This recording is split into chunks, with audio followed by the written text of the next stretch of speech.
Mi papá fue huérfano muy niño.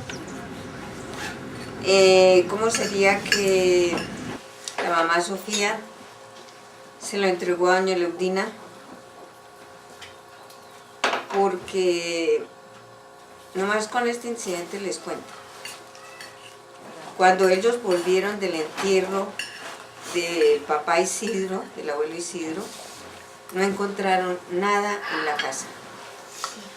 Los platos, la ropa, la cama, todo había desaparecido.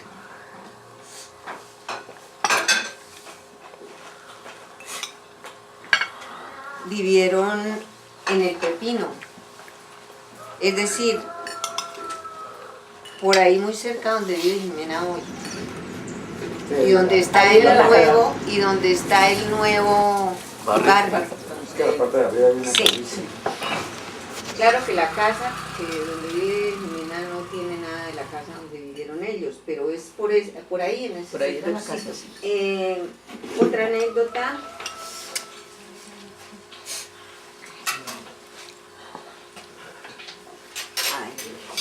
Otra anécdota es que cuando mi papá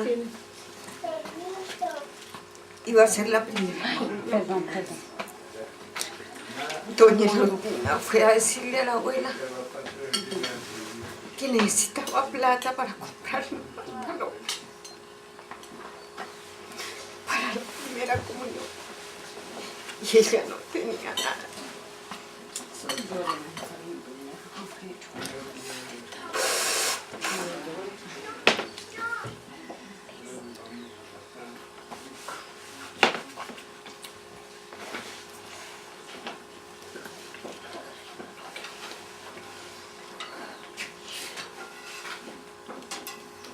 Mi abuela estuvo con mi papá, que era el más pequeño, en la casa en el Tequendama, una finca muy famosa de Suratá, muy hermosa, aún hoy,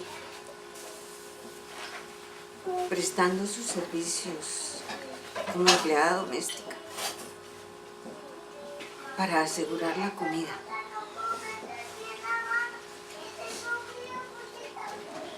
No debemos olvidar estos orígenes.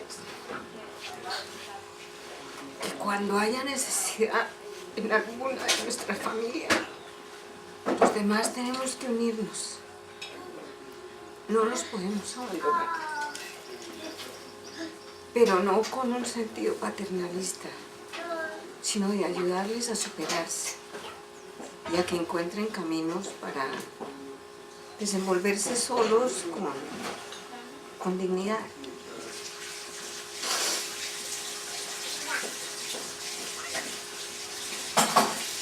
Esa es una de las enseñanzas que yo saco de esta etapa de la vida. Papá hizo la primaria aquí en California. Pero también hay una anécdota. Él vivía aquí en una casa bajando, y les podemos mostrar en dónde. Donde vivía el tío Abraham y doña Leudina. Pero todos los días tenía que subir después de la escuela a una finca que se llama El Tabacal, más arriba del monumento de la Virgen, a achicar los terneros, ayudar al día siguiente a ordeñar y bajar con leña para poder cocinar las comidas del día. Cuando llegó como sacerdote el padre Hipólito Rojas, papá y Saúl Moreno fueron los acólitos de él. Pero cuando el padre Rojas se fue de California, de pronto envió un telegrama diciendo que quería como acólito a Saúl. Pero Saúl no se quiso ir.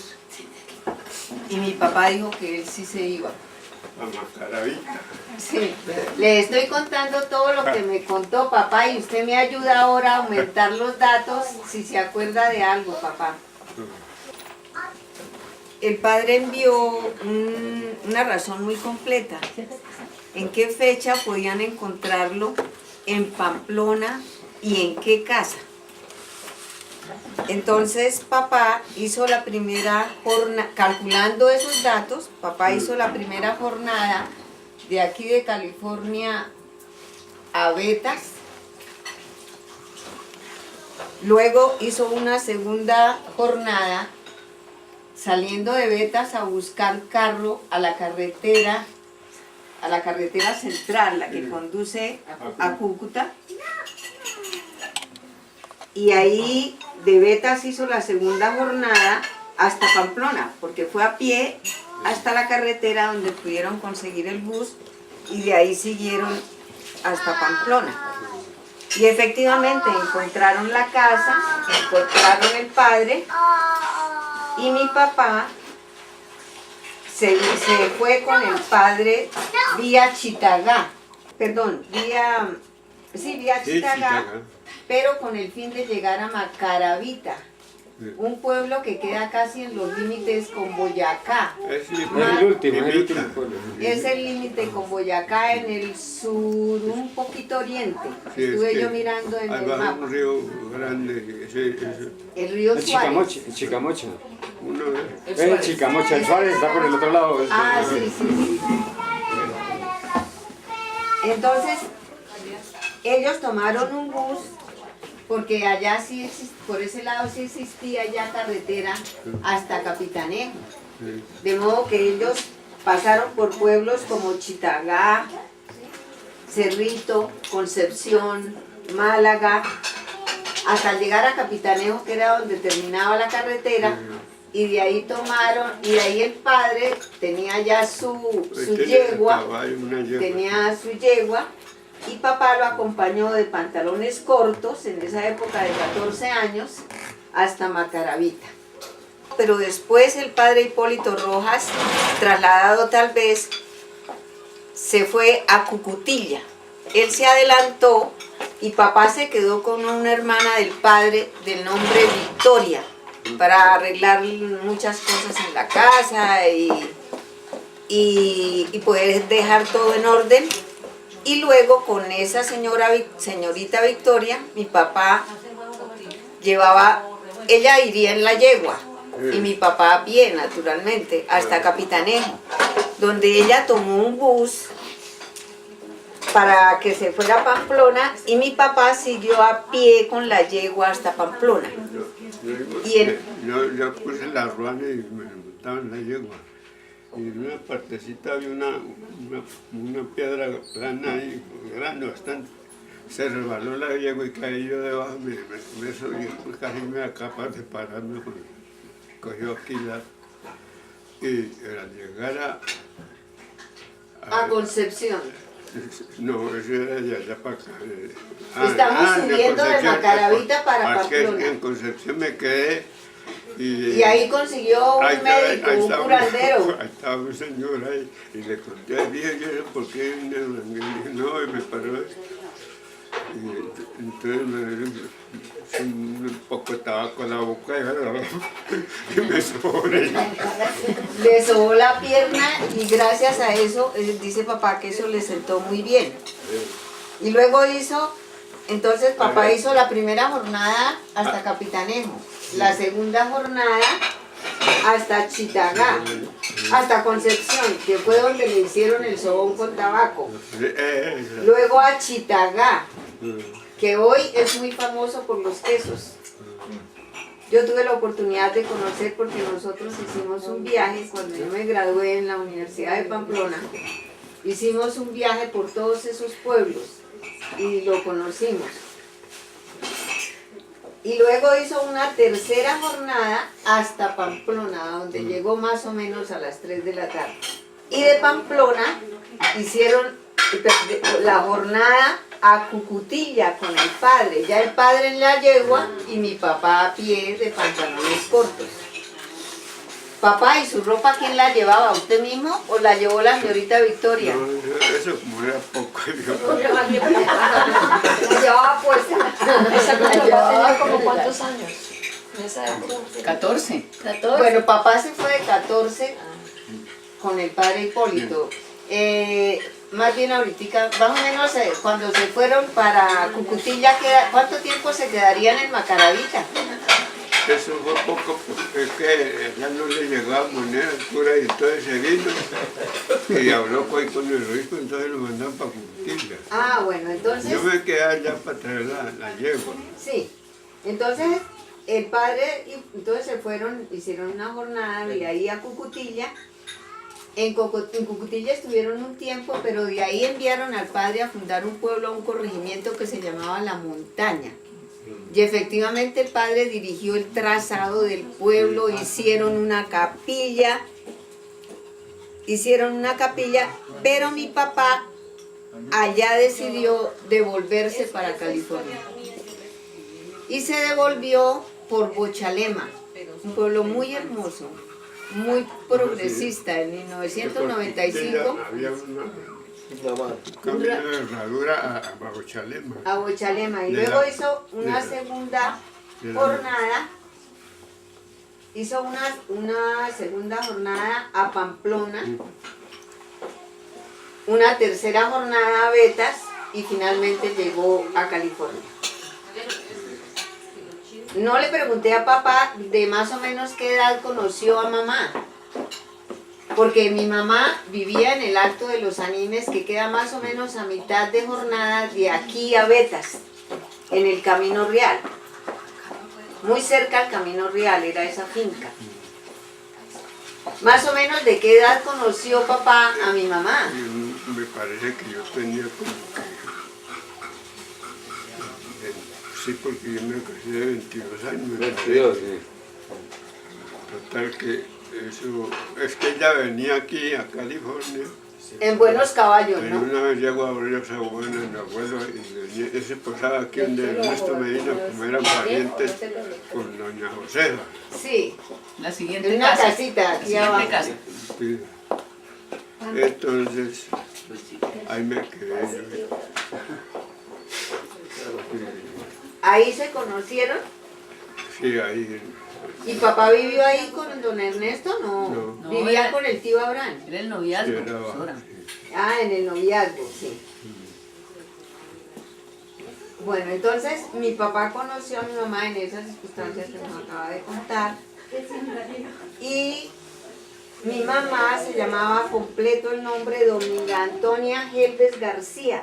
Era hija de Eurípides Helves, hijo a su vez de Justiniana Helves, que convivió con nosotras. Es que con la mamá nosotros. de ella se llamaba María Concepción Ah, García. y la mamá, sí, perdone, papá, se llamaba María Concepción García, hija, aquí voy a hacer un paréntesis, hija de Agapito García e Higinio Villamizar. Sí. Agapito García fue el socio para comprar las fuentes del famoso negocio de Leonidas Arias Con la Grey con Star. la Grey Star hoy en día. Bueno, mi tía María me contó que papá le había escrito una carta cuando pensó casarse, contándole que se había resuelto casarse con mamá y que le pedía la bendición. Y se casaron, papá y mamá, un día de febrero que no recuerdo 6 de bien. febrero de 1943. El 6 de febrero de 1943 y se casaron aquí en California. A mi mamá, de parte de mamá, la acompañó mi tío José Benjamín a ese matrimonio. De parte de papá, ¿quién estaba en ese matrimonio? ¿Mi tía Carmen? Ahí está mi doña Lavín, Abraham y Carmen.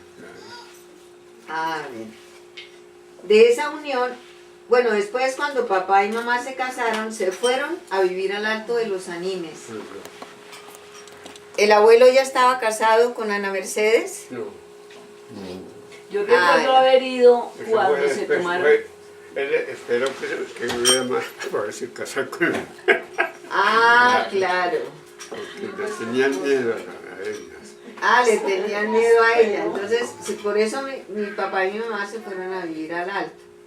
Y mi papá le ayudó al abuelo Eurípides en sus faenas de agricultor, de ganado, de sus caballos, de sus ovejas.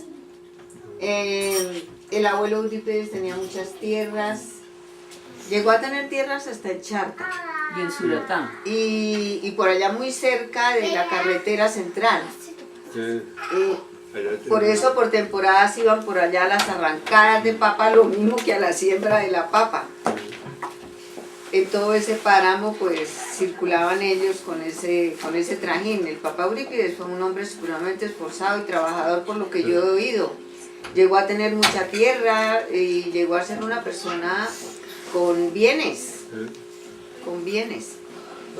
El Papa Eurípides no tuvo sino una hermana, que fue la tía Cándida, la famosa y queridísima tía Cándida Y de suegra. Bogotá, la suegra de la María. ¿Qué más? Bueno, de ahí para acá ya es más fácil porque ustedes saben quiénes son los hijos de Antonio José y de Dominga Antonia, que tenemos otros hermanos que se llaman... ¿Víctor se llama solo Víctor? ¿O tiene otro nombre? Víctor Augusto. Ah, es Víctor Augusto. Felio Noé y Jimena tiene otro nombre también. No, Nubia Jimena. Nubia Jimena. no me acuerdo. Como la sí, mamá. Nubia Jimena. Ah, ya. Ay, perdónenme, me prestan un lapicito que ese datico me hace falta aquí.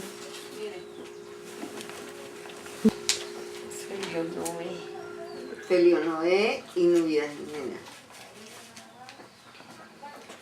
Víctor vive en Betas y ha sido minero toda la vida. Ha estado bien. En este momento está en una segunda unión. Conozco los 3 primeros hijos, que son muy queridos. Margaret, Zuleima Y Carlos. y Carlos. Carlos Augusto. Ah, Carlos Carlos se Augusto llama. como mi hermano. Sí. Ahora, destacamos siempre la vida de músico de papá, pero a mí me parece muy importante destacar también que mientras papá estuvo en la casa del tío Abraham, al tío Abraham le decían el loco Abraham. Sí, el loco lo llamaba. Sí. Él tenía una Remington y mi papá aprovechaba algunos momenticos para aprender a escribir en máquina, pero a su manera. Y llegó a desarrollar una gran velocidad, como lo conocimos nosotros, como mecanógrafo. Papá estuvo un tiempo como agricultor allá en el Alto de los Animes, pero Ana Mercedes, con su carácter tan fuerte, los hizo por aquello de que el que se casa quiere casa. Y el que se ausenta maletas. Se fueron a vivir a una finca cercana que se llama Santo Exeomo. El abuelo le dice escritura almendra. Sí, le escrituró Santo Exeomo, aunque Nevardo ya había nacido en el Alto. Sí. Yo nací en Santo Exeomo. En Santo Exeomo recuerdo yo por José Largo que trataron de trabajar la tierra, Sí. pero que fue muy difícil. Sí. Y mi papá prefirió entonces venirse a laborar como minero a la Baja. Y hacía esa jornada tan larga diariamente. Venir a la Baja a trabajar a Angosturas y volver por la noche a Santo Exeomo. Entonces mi papá resolvió mejor conseguir una casita y precisamente aquí don Ernesto Medina... Metimos allá y compramos allá. No, papá, es que usted me contó que primero estuvieron viviendo en Londres, allá arriba. Allá tuvimos un tiempito poquito. La casa de Ernesto Poquito, Medina. y allá no estábamos sino Nevardo y yo. Sí. Luego mi papá se vino a vivir aquí a una casa que se llama la Casa Grande, ahí nació Marina. Sí. Yo tengo recuerdos de esa casa, incluso una cicatriz que tengo por aquí que me la hice con un baúl. Y luego vivimos en el Peligro, muy cerca al hotel, Donde nací. donde nació Ela, que lo recuerdo yo muy bien, muy vivo lo tengo. Se llama El Peligro, Porque es sí. un peligro, porque ahí hay un precipicio que va hasta el río, Sí. que es detrás de la Y iglesia. estando viviendo en El Peligro, vendieron Santo Exeomo, lo compró un pariente. Pues la esposa era pariente de papá, prima hermana de papá, y con eso compraron la casita que tuvimos. Hoy pasaba por ahí y estaba entreabierta la puerta y traté de mirar. Pero un amigo que estaba por ahí cerca me dijo, no mire, porque la casa paterna no existe. Bueno, y yo creo que termino aquí, porque lo demás todo lo conocemos. Y entonces espero que hayan tomado nota. Yo conservo estos daticos, pero sobre todo el comentario personal que yo hice hacia el principio, que ojalá nos quede, me parece a mí, porque de verdad eso también es valioso. Muy Es valioso. una forma para comprender. Exacto. Y además comprender muchas cosas, ¿no? Y no exigir cambios donde no es posible porque no es posible, ¿sí? Y por eso es que no le podemos exigir a la gente que sea aquí así o aquí allá o de la otra manera, porque nadie es como es porque sí. Por una razón. ¿Sí? Siempre hay razones que lo explican. Entonces, muchas gracias por escucharme y me voy corriendo donde el padre. Bueno, chao. Gracias. Nos vemos más tardecito.